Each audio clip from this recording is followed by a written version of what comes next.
भारतीय सिनेमा और टेलीविज़न जगत में कई ऐसे कलाकार हुए जिन्होंने मुख्य नायक ना होते हुए भी अपने अभिनय से दर्शकों के दिलों में खास जगह बनाई। उन्हीं कलाकारों में एक नाम था इंद्रवदन पुरोहित। उन्होंने फिल्मों, धारावाहिकों और रंगमंच में अपने शानदार अभिनय से पहचान बनाई। खास तौर पर उन्हें पौराणिक और चरित्र भूमिकाओं के लिए याद किया जाता है।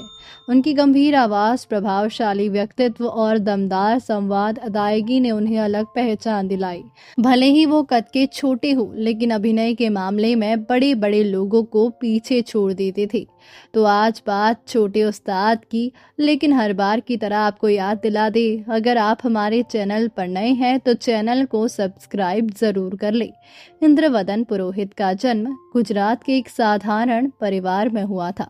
बचपन से ही उन्हें अभिनय और नाटक में गहरी रुचि थी।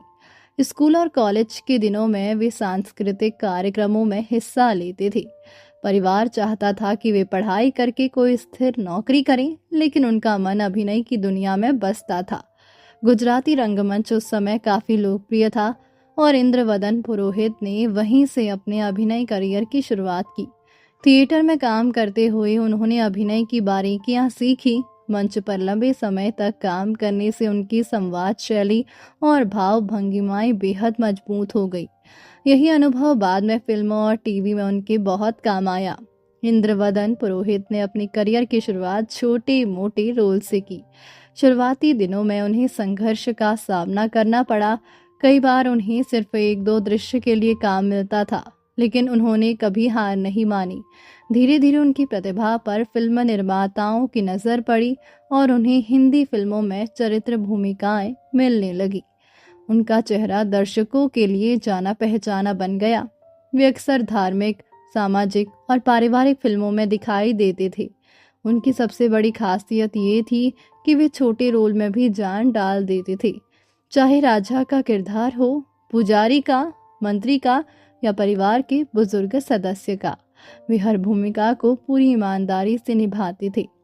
इंद्रवदन पुरोहित उर्फ छोटे उस्ताद से जिन्होंने 6 भाषाओं में लगभग 250 फिल्मों में काम किया था, ये वही हैं जिन्होंने फिल्मों में मशहूर टीवी शो बालवीर में डूबा डूबा की भूमिका निभाई थी। इसके अलावा इन्होंने तारक मेहता का उल्टा चश्मा टीवी शो में दयाबेन के दूर के रिश्तेदार की भी भूमिका निभाई थी। इंद्रवदन 1976 से फिल्मों में काम कर रहे थे। पुरोहित ने साल 2001 में आई Hollywood film Lord of the Rings the Fellowship of the Ring में भी काम किया था।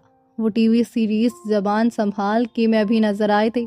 उनके कुछ अन्य उल्लेखनीय कामों में नगीना 1986, वीराना 1988, बोल राधा बोल 1992 और दरार 1996 जैसी फिल्में शामिल हैं। खैर, आप भारत के एलियन यानी जादूगर को तो नहीं ही भूले होंगे, कैसे भूल सकते हैं। आखिर बचपन की यादें जुड़ी हुई है कोई मिल गया फिल्म से। जादू का जिक्र पॉप कल्चर में भी खूब होता है, लेकिन क्या आप जानते हैं कि ये रोल किसने निभाया था? जादू के नीले कॉस्ट्यूम के पीछे कौन था? गौरतलब है कि जादू का कॉस्ट्यूम ऑस्ट्रेलिया से बनकर तैयार हुआ था। बताया जाता है कि इस कॉस्ट्यूम को तैयार होने में 1 साल का वक्त लगा था।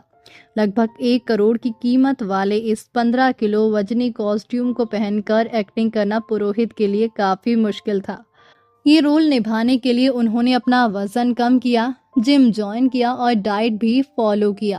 कहा जाता है जादू का मास्क इतना भारी था कि दम घुटने से बचने के लिए शूटिंग के बीच ही बीच में उन्हें ऑक्सीजन की जरूरत पड़ती थी। 1980 और 1990 के दशक में भारतीय टेलीविजन तेजी से लोकप्रिय हो रहा था। इसी दौर में इंद्रवदन पुरोहित ने टीवी धारावाहिकों में काम करना शुरू किया। दर्शक उन्हें टीवी स्क्रीन पर देखकर तुरंत पहचान लेते थे। उस दौर के कई लोकप्रिय धारावाहिकों में उन्होंने महत्वपूर्ण भूमिकाएं निभाई। उनकी अभिनय शैली में एक अलग गरिमा दिखाई देती थी जो दर्शकों को प्रभावित करती थी। उन्होंने कई प्रसिद्ध कलाकारों के साथ काम किया और अपने अभिनय से फिल्मों को मजबूती दी। उस समय फिल्मों में सहायक कलाकारों की बहुत अहम भूमिका होती थी और इंद्रवदन पुरोहित उन कलाकारों में गिने जाते थे जो कहानी को वास्तविकता का एहसास दिलाते थे। उनके अभिनय में कभी बनावट नहीं दिखाई देती थी। वे अपने किरदार को बहुत सहज तरीके से निभाते थे। यही कारण था कि दर्शक उनके अभिनय से काफी जुड़ाव महसूस करते थे। इंद्रवदन पुरोहित को पौराणिक भूमिकाओं में विशेष सफलता मिली। उनके चेहरे की गंभीरता और प्रभावशाली हाव भाव धार्मिक पात्रों के लिए बिल्कुल उपयुक्त मानी जाती थी। उनकी संवाद बोलने की शैली बहुत स्पष्ट और प्रभावी थी। उस दौर में पौराणिक धारावाहिकों की लोकप्रियता काफी अधिक थी और इंद्रवदन पुरोहित उन कलाकारों में शामिल थे जिन्होंने इस शैली को सफल बनाने में योगदान दिया। इंद्रवदन पुरोहित अपने निजी जीवन में बेहद सरल और शांत स्वभाव के व्यक्ति माने जाते थे। वे ग्लैमर से दूर रहना पसंद करते थे। फिल्म इंडस्ट्री में काम करने के बावजूद उनमें किसी प्रकार का घमंड नहीं था। वे अपने परिवार से बहुत जुड़े हुए थे और खाली समय परिवार के साथ बिताना पसंद करते थे। उनके सहयोगी कलाकार बताते थे कि वे सेट पर हमेशा अनुशासन में रहते थे और नए कलाकारों की मदद भी करते थे।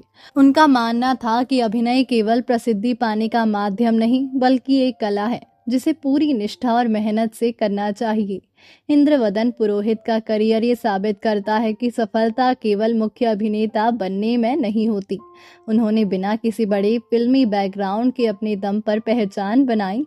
उन्होंने वर्षों तक छोटे छोटे रोल किए लेकिन कभी अपने काम को छोटा नहीं समझा। यही समर्पण उन्हें दूसरों से अलग बनाता था। उनके समय में फिल्म इंडस्ट्री में प्रतिस्पर्धा बहुत अधिक थी, फिर भी उन्होंने अपनी जगह बनाई। वे उन कलाकारों में थे जो मेहनत और प्रतिभा के बल पर आगे बढ़े। भले ही लोग उनका नाम तुरंत याद ना कर पाए, लेकिन चेहरा देखते ही पहचान जाते थे। यही एक सफल चरित्र अभिनेता की सबसे बड़ी पहचान होती है। टीवी और फिल्मों में उनके निभाए गए धार्मिक और गंभीर किरदार आज भी पुराने दर्शकों को याद हैं। उन्होंने अपने अभिनय से साबित किया कि सहायक कलाकार भी किसी फिल्म या धारावाहिक की सफलता में महत्वपूर्ण योगदान देते हैं। इंद्रवदन पुरोहित भारतीय मनोरंजन जगत के उन कलाकारों में गिने जाते हैं जिन्होंने बिना ज्यादा चर्चा में आए लगातार काम किया और अपनी अलग पहचान बनाई। अफसोस की बात यह है कि दर्शकों का मनोरंजन करने वाले इंद्रवदन पुरोहित का 2014 में मल्टीपल ऑर्गन फेलियर्स के कारण निधन हो गया। इंद्रवदन पुरोहित एक प्रतिभाशाली और मेहनती अभिनेता थे जिन्होंने फिल्मों, टीवी और रंगमंच में महत्वपूर्ण योगदान दिया। वे भले ही बड़े सुपरस्टार नहीं बने, लेकिन एक मजबूत चरित्र अभिनेता के रूप में उन्होंने दर्शकों के बीच खास पहचान बनाई। उनकी सादगी, मेहनत और शानदार अभिनय उन्हें भारतीय मनोरंजन जगत के यादगार कलाकारों में शामिल करता है। आज भी उनके निभाए गए किरदार पुराने दर्शकों की यादों में जीवित है। तो दोस्तों, अभी के लिए बस इतना ही। मिलते हैं अगले वीडियो में। तब तक आप अपना ध्यान रखिए। Bye bye.